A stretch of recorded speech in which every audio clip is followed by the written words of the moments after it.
Luxury apartment में काम की पहली ही रात उसे एसी वेंट से अजीब सी आवाजें सुनाई दी। जब उसने पास जाकर देखा तो वो हैरान रह गई। वेंट के अंदर एक इंसानी चेहरा छिपा था। लड़की डर के मारे सुन पड़ गई और तभी दरवाजे के बाहर से अचानक एक डरावनी हंसी सुनाई दी। वो घबराकर बाहर देखने दौड़ी, लेकिन कॉरिडोर की लाइटें अचानक अजीब तरीके से बुझ गई। उस घने अंधेरे में लड़की को अपनी सुपरवाइजर की चेतावनी याद आई, रात 10 बजे के बाद यहाँ वहाँ मत घूमना। कहानी 1 घंटे पीछे जाती है। मेड ईशा ने न्यूयॉर्क के वर्जिल अपार्टमेंट की डोरबेल बजाई। उसे 1 महीने पहले इस अमीरों वाले अपार्टमेंट में काम करने का ऑफर मिला था, लेकिन जैसे ही उसने बिल्डिंग में कदम रखा उसे दरवाजे के ताले कुछ अजीब लगे। यहाँ इतने सारे ताले क्यों हैं? पर उसने सोचा आखिर ये न्यूयॉर्क का सबसे लग्जरी अपार्टमेंट है। ईशा ने ज्यादा नहीं सोचा, लेकिन फिर अजीबोगरीब घटनाएं शुरू हो गई। सुपरवाइजर लिली ने उसे बताया कि निवासियों की प्राइवेसी के लिए सभी मेड्स को मोबाइल फोन लाना सख्त मना है। उसे और भी ज्यादा हैरानी तब हुई जब वो ग्राउंड फ्लोर के स्टाफ क्वार्टर में गई। वहाँ कई मेड्स पागलों की तरह खाना खा रही थी और बार बार चढ़ावे जैसी अजीब बातें बड़बड़ा रही थी। चढ़ावा क्या है? ईशा बहुत कंफ्यूज थी। लिली ने समझाया कि ये बिल्डिंग की एक पुरानी परंपरा है, आज रात एक मेड को खास इनाम मिलेगा। बात करते करते वे ईशा के कमरे तक पहुंच गई। तभी अचानक लिली का पति रे कमरे से बाहर निकला। वो घबराते हुए सफाई देने लगा कि वो सिर्फ कचरा उठाने आया था और जल्दी से वहाँ से चला गया। लिली भी उसे रात में बाहर न निकलने की चेतावनी देकर चली गई। दिन भर की थकान के बाद ईशा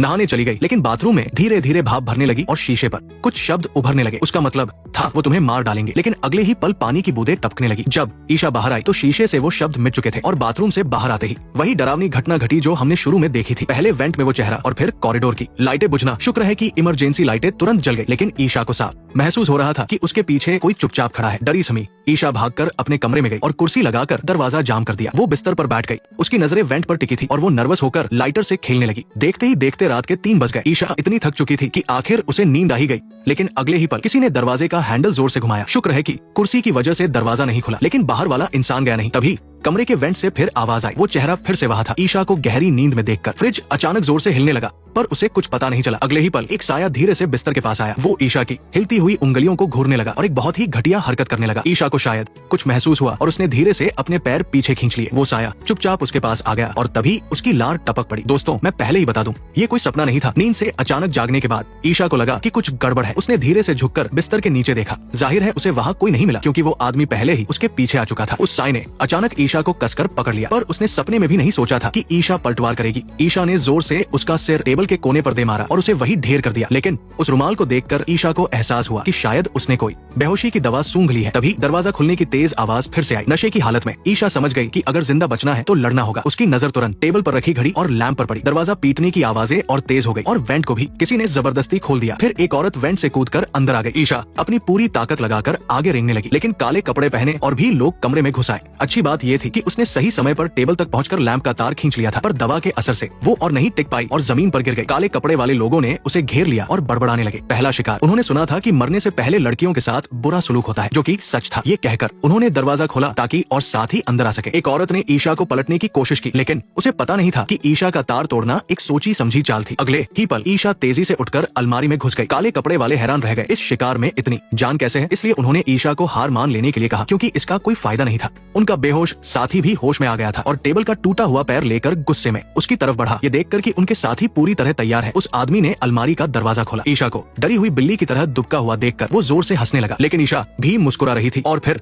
खून का फवारा छूटा और उस आदमी का सिर धड़ से अलग हो गया, क्योंकि ईशा अलमारी में छिपने नहीं बल्कि अपनी चाकू और गन निकालने गई थी। एक ही वार में उसने एक और आदमी को ढेर कर दिया। इसके तुरंत बाद ईशा काले कपड़े वालों के बीच कूद पड़ी। पलक झपकते ही एक और दुश्मन मारा गया। दुश्मनों ने अपनी भीड़ का फायदा उठाकर उसे घेरने की कोशिश की, लेकिन ईशा भी कोई बेवकूफ नहीं थी। वो सीधे बिस्तर के नीचे खिसक गई और फिर गद्दे को ढाल बनाकर बाहर निकली। अगले सीन में लेकिन बची हुई औरत को आयशा की बंदूक मिल गई और पीछे हटती आयशा को तुरंत बंदूक लोड होने की आवाज सुनाई दी। गनीमत है कि आयशा ने सही समय पर सिर झुकाकर खुद को बचा लिया। अगले ही पल आयशा के शिकार का समय आ गया, क्योंकि बंदूक में गोलियां खत्म हो चुकी थी। ये देखकर वो औरत तुरंत आगे बढ़ी और जब वो आपस में लड़ रही थी तभी जमीन पर पड़े अधमरे आदमी ने भी अपना चाकू फेंक कर मारा। वो आयशा को मारना चाहता था, लेकिन गलती से वो चाकू उसी औरत को जा लगा और आयशा ने उसे वही ढेर कर दिया। फिर जब जिंदा बचे आदमी ने देखा कि हालात खराब है तो वो तुरंत जान बचाकर भागने लगा, लेकिन वो आयशा से कैसे बच सकता था? जैसे ही आयशा उसे मारने वाली थी, मैनेजर लिली अचानक ताली बजाते हुए वहाँ आ गई। लिली ने कहा कि शायद उसने अपनी असलियत छुपा कर रखी थी। आयशा का उनके खिलाफ जाना भी तो एक ही बात है ना। आखिर आयशा कौन है? चलिए अब आपको आयशा के अतीत के बारे में बताते हैं। बर्दाश्त न कर पाने के कारण अपने जालिम पिता के अत्याचारों को 10 साल पहले आयशा अपनी 10 साल की बहन को लेकर घर से भाग गई थी। थी। जब वो बारिश से बचने के लिए एक दुकान में छिपी तो उनका पिता उन्हें ढूंढते हुए वहां आ गया। आयशा तुरंत अपनी बहन को लेकर भागना चाहती थी, लेकिन पिता ने पहले ही अपने गुंडों को बाहर खड़ा कर रखा था। जब भागने का कोई रास्ता नहीं दिखा तो आयशा ने गुस्से में आकर सीधा बंदूक निकाल ली। उन लोगों को लगा कि आयशा गोली चलाने की हिम्मत नहीं करेगी,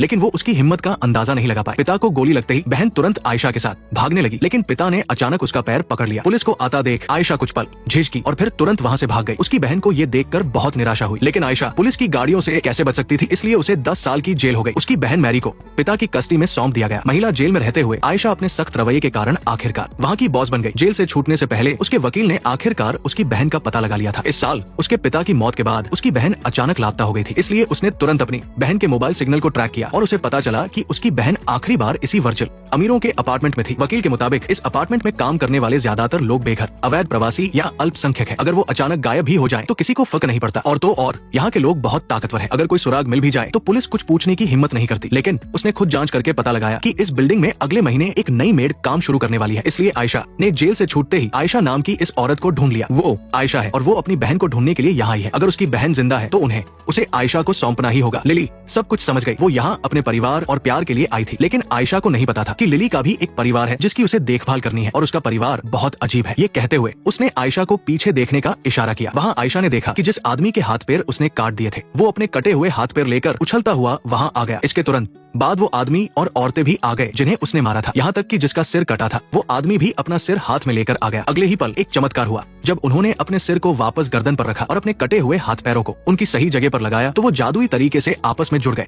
तभी एक मेड तेजी से दौड़ती हुई आई और चिल्लाने लगी कि आज उसे बड़ा इनाम मिलेगा। आयशा बहुत डर गई और छिपने के लिए पास के कमरे में चली गई। तभी मेड का बेटा गुस्से में दौड़ कर आया और कहने लगा कि उसने उसकी माँ को चोट पहुंचाई है। फिर आयशा ने हैरानी से मुड़कर बाहर की तरफ देखा। इन लोगों का जिंदा होना इस बात का सबूत था कि ये जगह कोई आम अपराधियों का अड्डा नहीं है जैसा उसने सोचा था। उसे एहसास हुआ कि उसके शरीर में बहुत दर्द हो रहा है, इसलिए उसने तुरंत शीशा तोड़ दिया ताकि वो अपने घाव देख सके। तभी लिली की आवाज गूंजी, अगर अपनी बहन को बचाना है तो पहले अपनी जान बचानी होगी। ये सुनकर आयशा ने जोर से कांच पर वार किया, लेकिन उसे पता नहीं था कि ये कांच बुलेट प्रूफ है। फिर उसे अपने कमरे के गुप्त रास्ते की याद आई तो उसने फ्रिज खोला, लेकिन वहाँ कोई रास्ता नहीं था। यहाँ तक कि एसी का वेंट भी बहुत मजबूत था। यहाँ से बाहर निकलने का कोई रास्ता नहीं है। आयशा को इस बात पर यकीन नहीं हुआ। अचानक उसे याद आया कि उसने जमीन के नीचे तो चेक ही नहीं किया और सच में कालीन के नीचे एक गुप्त दरवाजा था। ठीक है दोस्तों, आज के लिए बस इतना ही। मैं हूँ आपका दोस्त, अगले एपिसोड में फिर मिलेंगे। फॉलो कर लो वरना अगली वीडियो मिस हो जाएगी।